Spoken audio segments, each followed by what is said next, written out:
Afternoon. Welcome back. Thank you for joining me today for another Cook with Books. Today I'll be making rock cake balls, and these are taken from one of the Harry Potter books. I have no clue which one.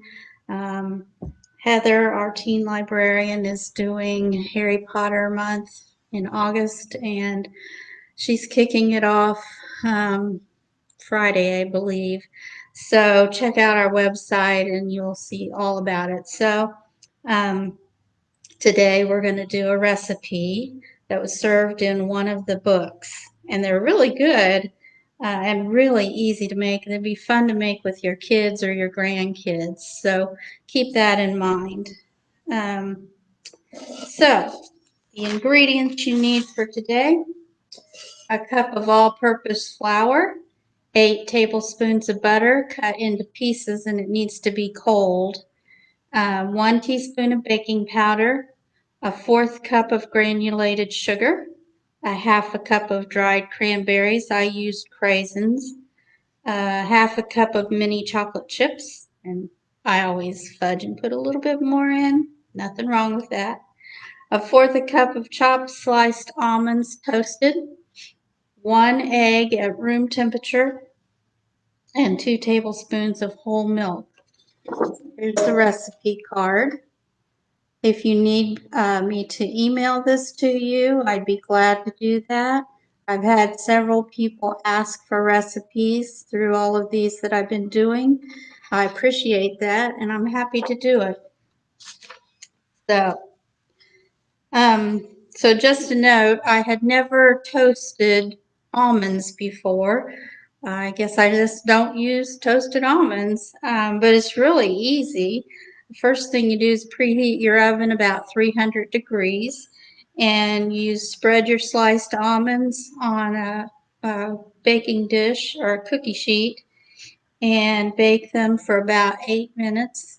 Then you turn them over and you cook another 5 to 8 minutes, and then you let them cool. And then you just store them in an airtight container and you've got toasted almonds. So who'd have thought it? But anyway, um, okay, back to the rock cakes. Rock cake doesn't sound too good, does it? But it's really good. So first you combine your 1 cup of flour,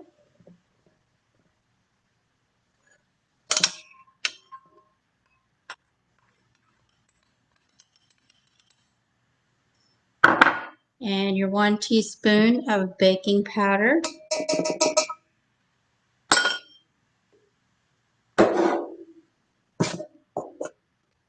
I like to stir that up first so you make sure the baking powder is mixed in there well and you don't get a whole bite of baking powder.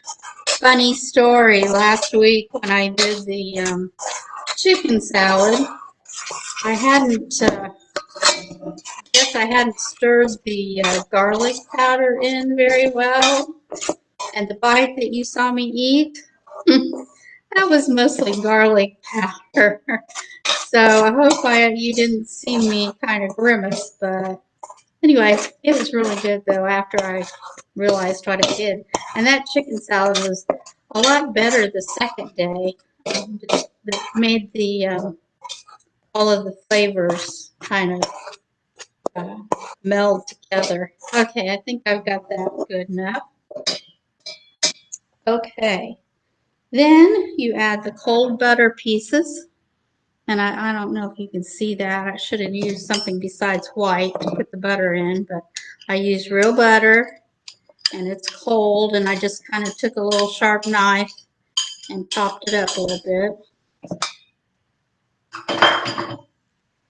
So you put the butter pieces in, and you stir that up until it looks like little crumbles. Takes a little doing, but it'll work.